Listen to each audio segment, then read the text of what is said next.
Vijayanagara colony మహిళా మండలి సభ్యులు వీళ్ళంతా రంగశ్రీ గారు, రామలక్ష్మి గారు. అందరూ అక్షయ తృతీయ అంటే బంగారమును అవి కొనాలని అనుకుంటారు. మేము దానికి విరుద్ధంగా అందరికి మజ్జిగ పంపిణీ చేస్తున్నాం.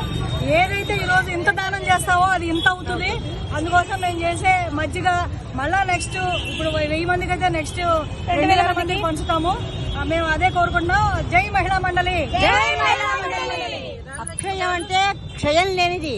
మనం ఏ దాన ధర్మాలు చేసినా దానికి డబల్ అవుతుంది. కాబట్టి ఈ రోజు అందులో బుధవారం తది రావడం చాలా గొప్ప విషయం. ఇది మా మహిళా మండలి తరఫున, మన మహిళా మండలి తరఫున ఈ రోజు అందరికి దాహం తీర్చడానికి దాహార్తులైన వాళ్ళందరికీ మజ్జిగ తీర్థం ఇస్తున్నాం.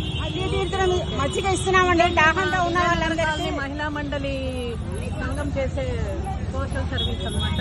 మీరందరూ కూడా ఈ రోజు వచ్చి మా మజ్జిగను మంచినీళ్ళు కూడా ఇస్తున్నాము. అందరూ పాల్గొని విజయవంతం చేయాలని కోరుకుంటున్నాను. పాలు మరిగించి పెరుగు తయారు చేసి మజ్జిగ చేసాం. చూసారా?